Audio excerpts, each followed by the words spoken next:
Hello po mga kababayan, si Dante Maravillas. Di ba, mga kababayan, malinaw na propaganda lang, for show, yung 18 morons, basurero, kargador. Ito na yung tawag ng mga tao sa sabi mga ex-marines, 18 basurero, kargador. Yung ibang tawag, 18 morons. In-invite mga kababayan ng Blue Ribbon Committee na pinangungunahan po ng legit na chairman ni Erwin Tulfo. Nang invite, sinulatan ni Alan Peter Cayetano si Baligod na wag daw umattend. Tapos, pumunta yung 18 moron sa Senado, hindi para mag-attend ng hearing, kundi magpa-press con doon sa opisina ni Robin Padilla. Palit-ulit na inakyat ng sekretary ni Erwin Tulfo para invite. Hindi man po bumababa na kasi nasa taas yung opisina ni Robin Padilla. Nang matapos na mga kababayan yung hearing, tinapos na rin nila. Sinabayan lang yung press con. Sinabayan nila ng press con. Nang matapos na, tinapos na rin nila yung press con para magpropaganda at sabihin na nagkamali lang sila, mga kababayan, sa pagsabit kay Loren Ligarda. Masaya si Loren. Kitang-kita sa mukha. Baligod, ex-bagmen did not deliver to Ligarda. At nang matapos na, sabi ni Baligod, sayangan niya kasi natapos na yung willing sana niya na mag-testify.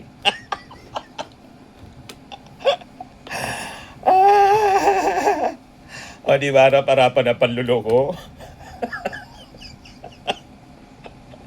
Willing daw na mag-testify, kaya lang tapos na niya. Nang ini-invite, ayaw. Hindi iniintindi. Yung nag-invite na sekretary, mga kababayan, di ba harap-harapan na panloko?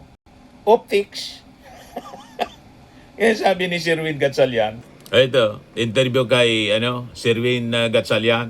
Nandito na sila eh. Sana pumunta na lang sila dito. Why all the drama of pupunta pa doon, may press con?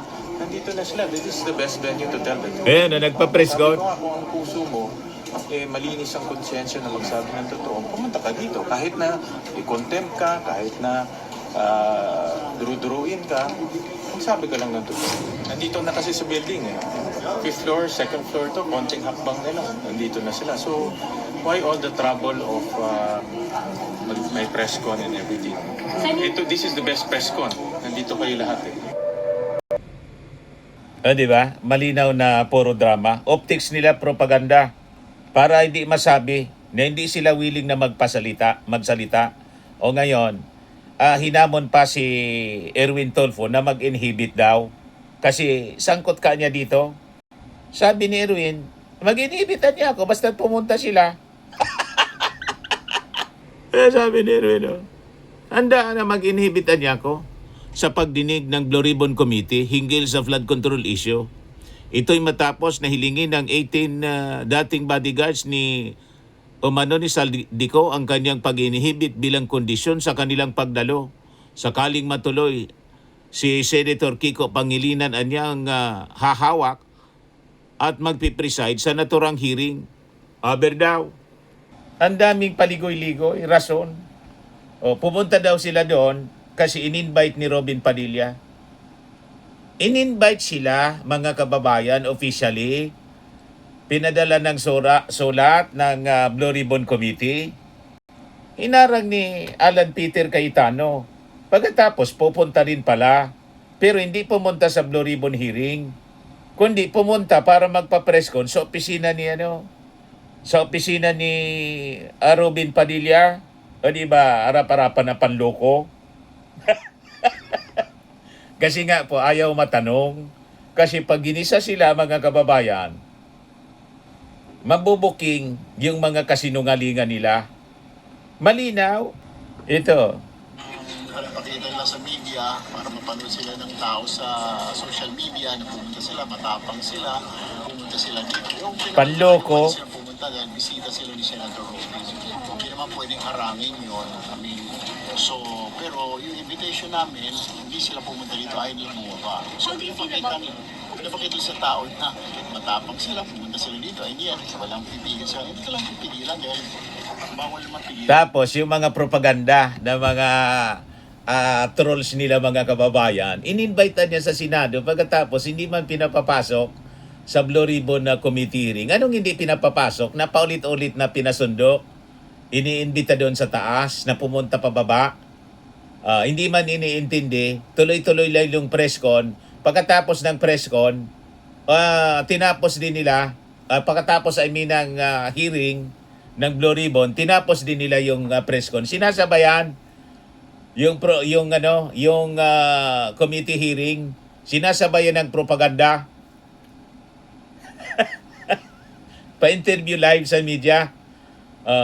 Nang matapos na yung hearing, tinapos na din yung press con. Tapos sinabi, ay sayangan niya, tapos na yung hearing. Willing sana niya kami.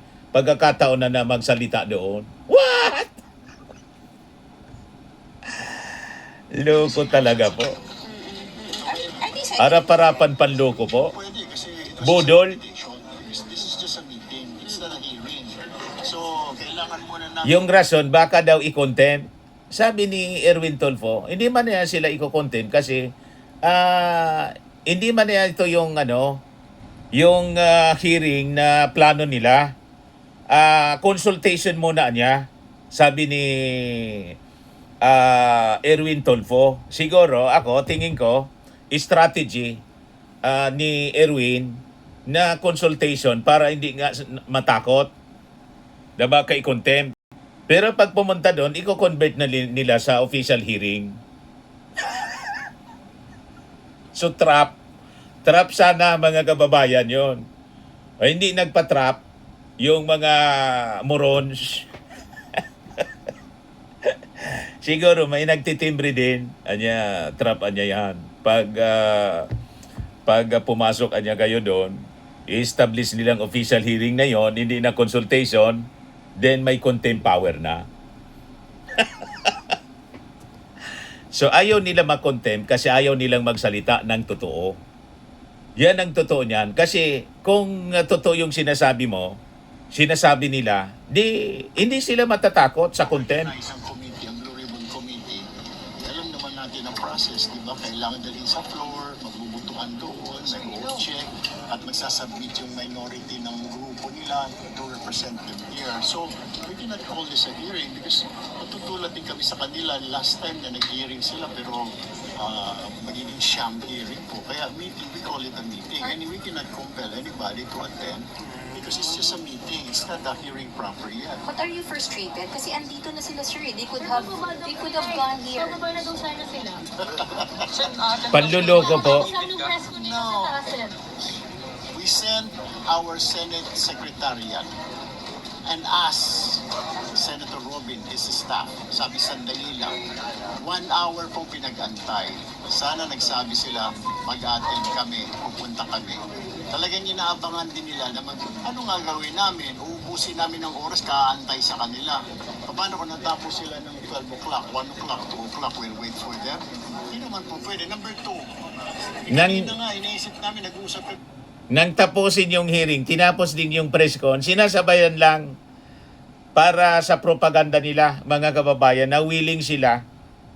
Kung talagang willing po, bakit sinabayan nila ng press con? Di doon na lang sila nagsalita sana sa hearing mismo. O di ba, malinaw na panluloko, harap-harapan na panluloko po ni Baligon ni Senator at ni Robin. Kung itutuloy pa itong hearing, bilang pagrespeto po sa mga nangyari. Kung itutuloy natin, ano ba mas may precedence? Di ba yung tingnan muna natin kung anong kailangan nila doon, how much money the government needs. Inagdindulan niya sa Mindanao, kaya tinapos na nila para sikasuhin muna. Pero another, kung ano naman ito, ika nga, catastrophe na kailangan paglaanan, pagtuunan ng pansin, paglaanan ng pondo. Diba? So, mas importante ba itong pag-testimonya ng 18 Maris? Makakapag-antay naman ito. Then, babalikan natin sila. Then, imbitahan namin natin ulit sila. So, magpapelda po kayo ng case na sa 18 Marines? Yes, mamaya po, magpa-file po ako ng case. Since sabi ng 18 Marines, Kakasuhan niya, cyber libel. pag-iba daw yung mga So, definitely. I mean, nga, hindi pa nga natin ma-establish dahil hindi pa nabubuo yung committee dahil kailangan mo na pag-usapan sa floor. Definitely, yung sinasabi lang mag-inhibit, definitely mag-inhibit ako. Plano ko nga sana kaso mo nga, meeting pa lang ito eh. Pag sa hearing proper, I will announce, I will inhibit, I will give the floor to the vice chair. Or magtatayo kami ng subcommittee kaya pag-uusapan niya sa floor na let Senator Kiko to handle it. Itong flood control. Ang problema kasi, wala tayong katapusan itong investigasyon. Naibigay na pala ni Senator Ping yung kanyang report sa ombudsman. Kaya may mga na kasuhan na, may mga na warrant of arrest na, may piniprepare pa ngayon na ma-arresto.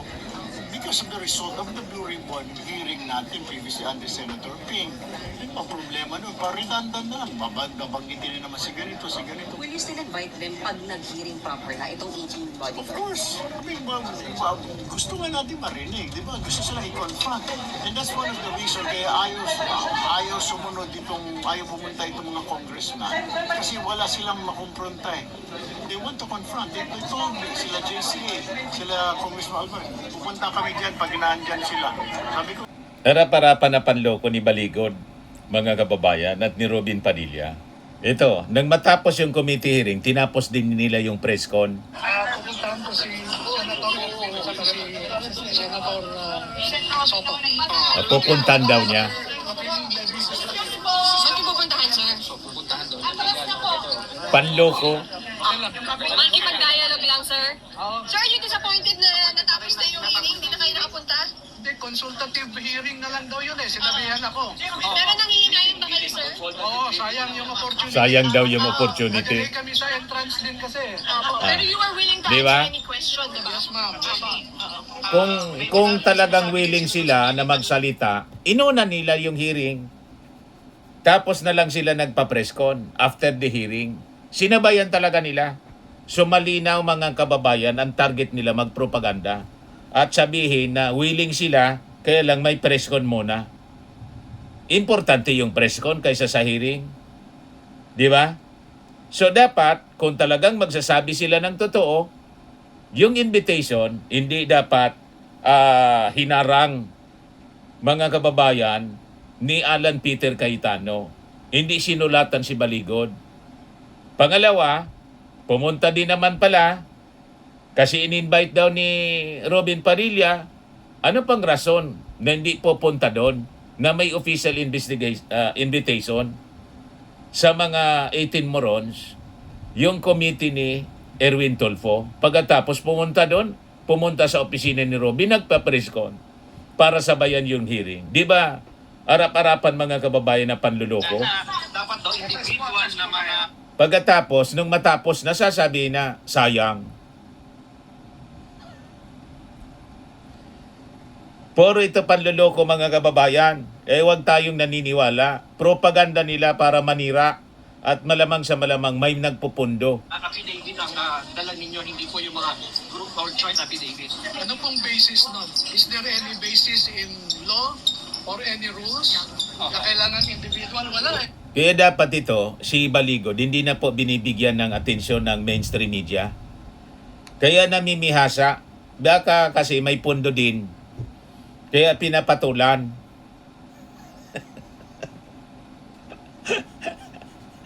O di ba? O baka pinapatulan din ng mainstream kasi it's you know, a story, controversy. Kaya lang nagagamit sa propaganda nila. Sir, if ang patawag sila ng isa pang hearing, a-attend kayo?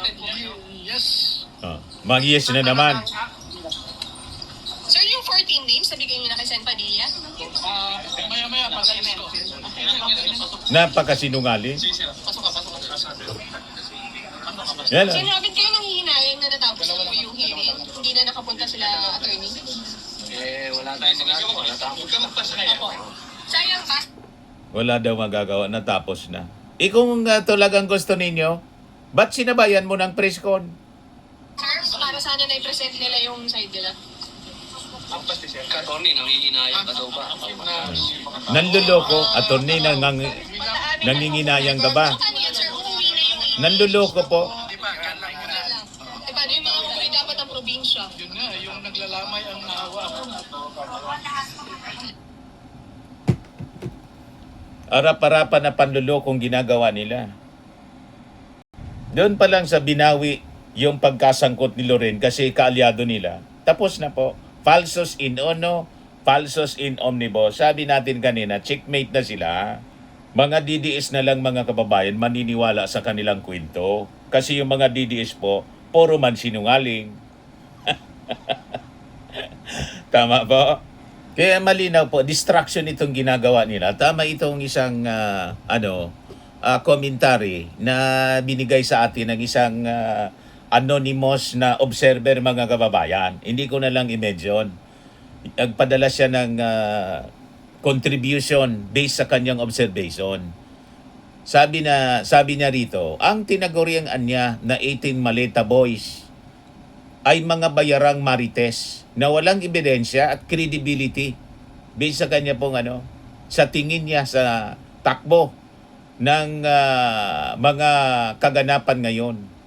Ang kanilang tanging tungkulin ay lumika ng ingay niya at kalituhan para ilihis ang atensyon ng taong bayan at guluhin ang mismong impeachment trial ni Sara Duterte. Gumagawa sila ng gulo. Ang 18 mga Maleta Boys ng tawag ngayon, mga kargador. Tinawag na kargador po ni tawag dito ni Rafi Tulfo. Tapos ni Yossi Castro ang tawag basurero. Ay ginagawa ang kanilang itinalagang trabaho, ang mag-ingay, mag-asik ng kalituhan at maging isang malaking pambansang distraction. Correct. Wala niyang credibility. Ang kanilang mga salita, worthless, puro basura at walang kwenta. Ang kanilang kredibilidad at credential ay zero. Walang halaga. Matapos kumpirmahin ng armed forces na sila ay dumaan sa dishonorable discharge o hindi naman talaga naging mga Marines. Kaya po hindi na siya tinatawag ng Palasyo Malacanang as ex-Marines kasi nasisira lang yung pangalan mga kababayan ng armed forces. At hindi naman sila lahat Marines, mga kababayan. At sila mga bodyguards allegedly ni Saldico. Gusto pang dungisan yung ating armed forces para magmukha pong credible sila. Yun ang pinapalabas nila, mga ex-Marines na ibubuwis yung buhay. Kaya tawag ni Loren, bayani. Bayani kasi cleaner na yung pangalan niya. Safe na siya.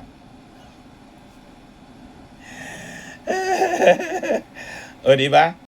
So ano yung objective? The only objective ang natatanging bilihin o halaga ng mga testigong ito ay ang ubusin ng oras ng bansa at agawin ang focus ng publiko mula sa impeachment ni Sara Duterte. Correct.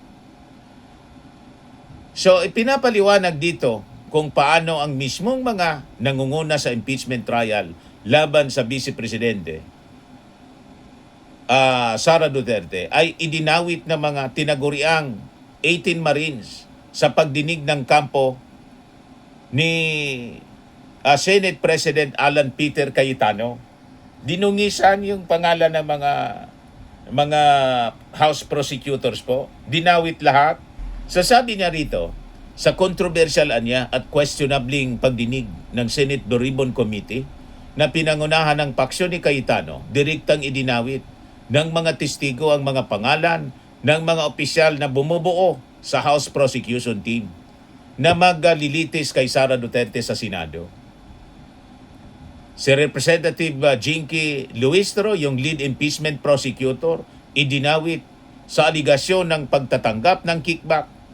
Si Luistro ang tumatayong pinuno ng 11-member prosecution panel ng Kamara. You see, yun ang objective.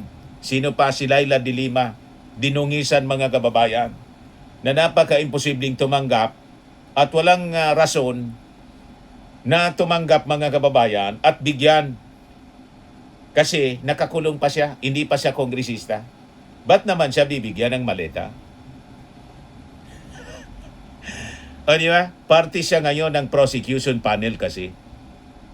Si Joel Shua, impeachment prosecutor, dinawit din sa listahan ng mga umano'y tumanggap ng pera. Siya ay kabilang sa mga itinalagang taga-usig ng Kamara. Sino pa? Si Sia Alonto Adjong. Si Adjong, mga kababayan, siya yung spokesperson, official ng impeachment team ng panel.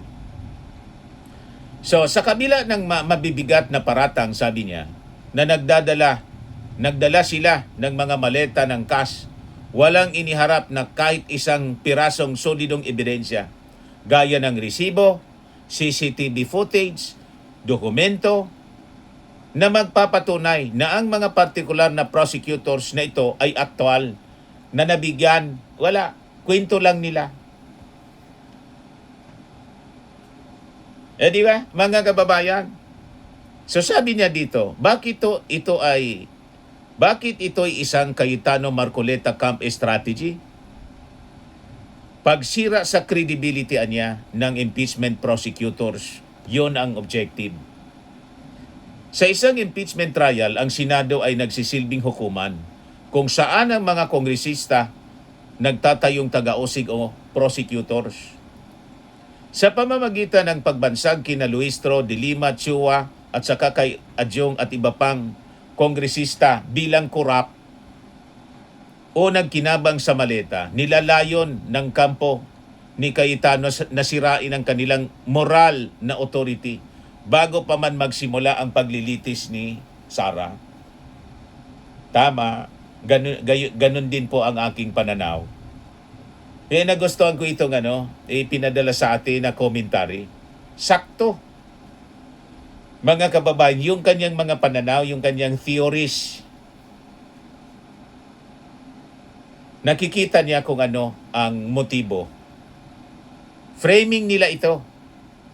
Paano ninyo lilitisin ang Vice Presidente kung kayo mismo ay tumanggap ng maleta? Yun ang gustong framing. Gustong palabasin nila, mga kababayan, nitong mga Duterte senators. Pag-ubos niya sa oras, information warfare, at saka diversion ang sadya nila. Imbes na ang mapag-usapan sa balita at sa social media ay ang mga seryosong ebidensya ng impeachment tulad ng questionabling pagasta sa confidential funds at tagong yaman, ang naging headline na ngayon yung chismis nitong mga 18 morons. Ito na ngayon ang pinagkakaguluhan ng media. Kaya sabi ko nga, sayang, mga taga-media, wag na ninyong masyadong pansinin. Niloloko lang kayo niyan.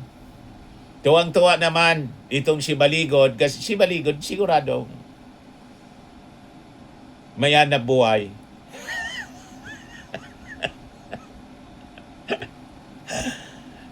Di ba? Prinagic ito, mga kababayan, purposely to divert the attention of the public, yung focus hindi doon sa articles of impeachment. Sakto ito, mga kababayan, na commentary, retaliatory framing o risbak sa Kamara.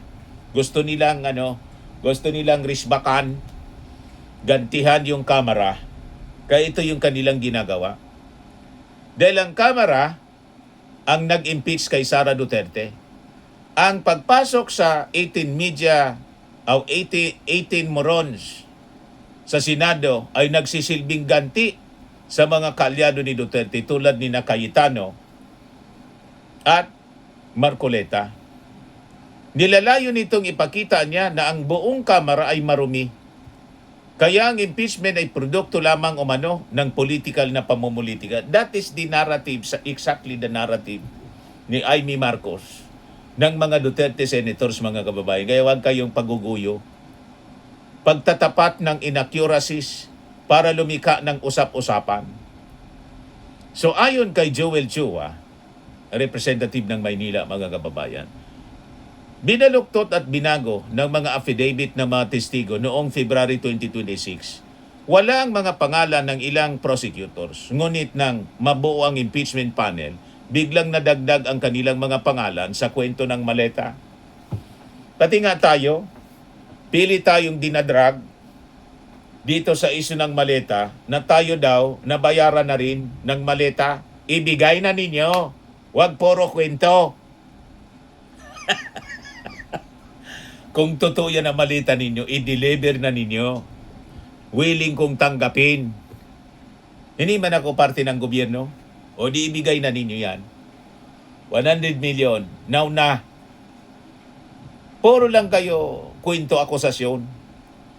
Pag binigay ninyo, hindi na. Babakasyon ako. Magta-travel ako worldwide. Ano man, bala na kayo rito.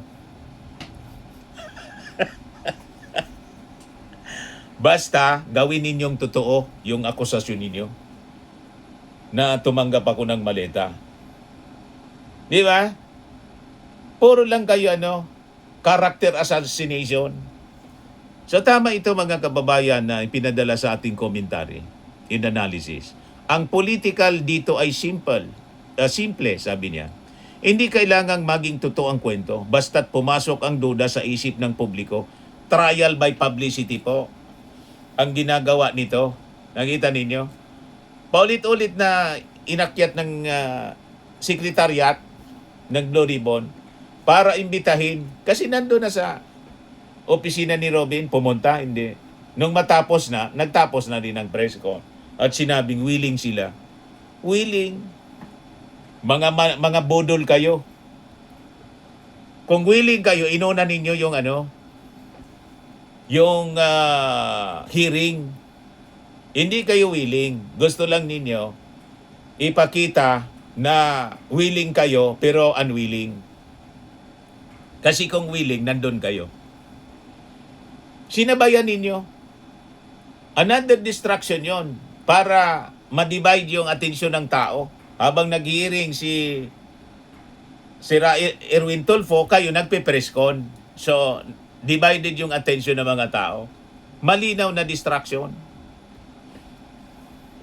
Para hindi nakatotok lahat sa sinasabi ng mga na-invite ni Director Matibag, yung mga na-invite doon.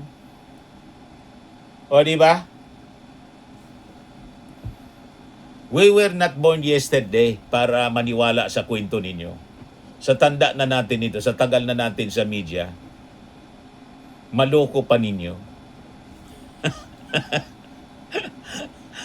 Pagtakip sa sariling isyu. Ang pagdinig na ito ay ginawa rin upang pagtakpan ang ibang kontrobersya, kabilang ang isyong kinasangkutan ng flood control projects kung saan nadidikit din ang ibang mga kaalyado kagaya ni Loren Ligarda, Mark Villar at Jingo Estrada. Cleaner nga yung pangalan niya, no? Nagkamali daw ni Loren. Kung nagkamali kay Loren, anong rason na hindi magkamali kay Laila de Lima, kay Soto, kay Erwin Tulfo, the rest of the personalities na inimplicate ninyo? Anong rason? Falsos in uno nga, falsos in omnibus. Ngayon, kung totoo yung sinasabi ninyo, bakit hindi kayo umarap sa investigasyon? Bakit gusto ninyo humarap sa kakampi ninyo? Yung mga senators na kaalyado ni Duterte, si Alan Peter Cayetano, iindibita sila lahat. Si Robin Padilla, si Jaime Marcos, inimbita sila doon lahat. Pumunta, hindi. Kasi doon, maboboking yung kasinungalingan nila. Gusto nila, sila yung nag-uusap. Ayaw nila na may iba. Pero, yung Blue Ribbon Committee, na pinamumunuan ni Erwin Tulfo, willing na i-accommodate sila lahat. So, anong ibig sabihin nun? Ang ibig sabihin, walang pinagtatakpan. Ang Blue Ribbon Committee legit.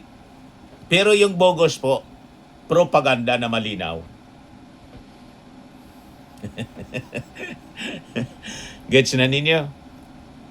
Sabi dito, isang bogus na kangaroo court ang ipinipilit na pagdinig ni Cayetano at Marcoleta at walang legal na institutional na binding sa Senado. Correct?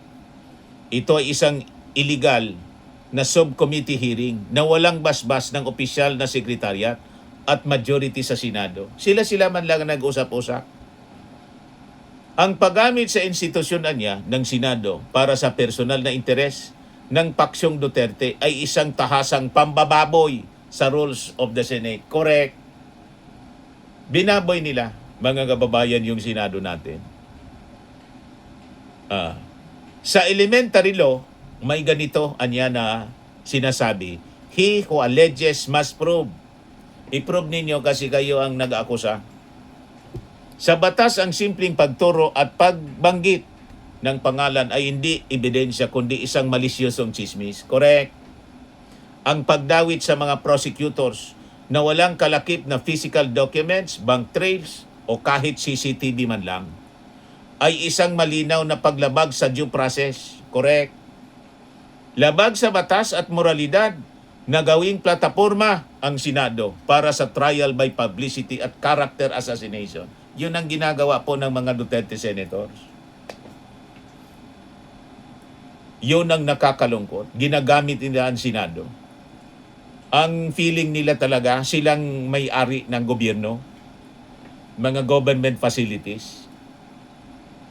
They are above the law, mga kababayan, kung umasta itong mga Duterte senators. Kaya wag na nating paulitin sila, mga kababayan, na mahalal pa. At sabi ko, pag-aralan yung ethics complaint, dapat sila ma-expel. Tanggalin dapat sila. Labag sa batas at moralidad na gagawing plataporma ang Senado para sa trial by publicity at character assassination. Napakadesperado ang laruan niya nila. Sanay ang mga DDS-aligned senator sa maruming laro, kultura at sindikato, taktikang pananakot, sabi rito. Dahil alam nilang hindi kayang ipagtanggol ni Sara Duterte ang bilyon-bilyong pisong tagong yaman at nawawalang confidential fund sa harap ng impeachment court. Ang tanging kaya na lamang nilang gawin, dungisan ang muka ng mga taga-usig. Correct? Yan ang ginagawa nila. Obstruction of justice sa anyo ng mga senador. Ang pag-invento ng kwento ng maleta at pagpasok ng mga huwad na testigo na may dishonorable discharge ay isang sadyang sabotahe sa darating na impeachment trial. Ito ay hindi investigasyon. Ito ay pagtatakip sa krimen na ng kanilang amo sa pamamagitan ng paglika ng peking krisis. Yung tinawag nilang the Senate is under attack. Malinaw na gawa nila, mga kababayan. So kahit anong dumi ng laro ng mga politikong tuta at kahit ilang maleta pa, maleta boys ang kanilang iharap, may idadagdag pa daw yun ang latest ngayon. Mamaya, ibigay ko sa inyo yung balita. May karagdagan pa niya. At ang gagamiting pa sa batay sa Senado, hindi na maitatago ang bilyong-bilyong pisong record sa AMLAC confidential fund sa ilalim ng chismis dahil ang hustisya ay diretso pa rin lalakad para sa impeachment ni Sara Duterte. Ready na po, mga kababayan, yung ating mga House prosecutors. Hindi nila madidistract. Asa na yon? Madali lang po. Ngayon, sabi ni Baligod sa kanina sa Facebook Live nila, 14 pang dating bodyguard ni Saldico handang tumistigo.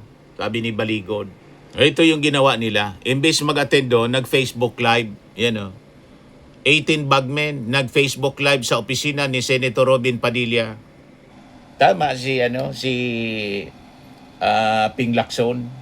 Sabi na ni Ping Lacson sa kanyang post, yan o. When you are strong on the law, pound the law. When you are strong on facts, pound the facts. When you are weak on boss, mag-Facebook Live ka na lang. Pag hindi mo kayang sagutin sa plenary mismo, i-engage yung mga kasama mo, mag-Facebook Live ka. Tulad ng ginagawa ni Alan Cayetano. Yun din ang ginagawa ngayon ni Baligod, ni Robin Padilla. Facebook Live sila habang nagsasagawa ng hearing. Kasi ayaw matanong ng mga totoong tanong. Ang gusto nila, sila yung nagtatanong at yung tanong, leading questions. Leading questions sa script nila. Tama po. Huwag kayong pauuto sa kanila, mga kababayan. Sa mga naghanap ng malinis and spacious fitness gym, pumunta lang po kayo sa aming Colossal Fitness Gym. We also offer Grab Car Rental with our brand new 2023 model ng Toyota Innova.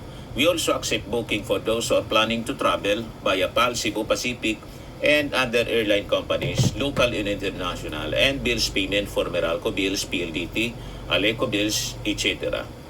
Ang Colossal Fitness Gym is located at 3rd floor Security Bank Building, Landco Business Park, Legazpi City, Albay. For inquiries, look for Gilon Maravillas. Contact number 0966-802-0949. Yan yung aming Innova. Lagi na pong matao sa amin. Pati mga foreigners po, tingnan ninyo. Mga British tourists sila. Ang lalaki ng katawan na, mga kababayan, nag-gym sa amin. Ito naman po, Indian National. Ito mga mga European sila. Ito naman yung bago naming product na binibenta online, Eye Glow Serum. Whitening po siya galing sa South Korea. Tingnan ninyo yung epekto sa aking anak na architect entrepreneur, Riz Maravillas. For inquiries, look for Riz Maravillas on FB. Ito naman po, Fairmax Firming and Lifting Cream, pinapahid sa mga pulses in other affected area. Mainam po ito sa mga pains at paninigas ng mga kasukasuan. Ito po, Automax Radiant Serum. Sa mukha naman yung application. Anti-aging po siya. You will look 10 years younger than your age. Ito naman po yung bagong product naming binibenta online. I am Worldwide Amazing Pure Organic Barley Powdered Drink Mix from Australia. Mainam po ito sa mga cancer patients tulad nitong si Yoli Tan, isang ovarian cancer survivor. Sabi niya, barley did not just save my life. It gave me a new life. In 2019, Yoli faced the fight of her life. Through surgery and harsh chemotherapy, I am Worldwide Amazing Pure Organic Barley became her source of strength. It boosted her immune system when she needed it most and gave her the energy to keep going. 100% organic siya, immune system booster, trusted by survivors.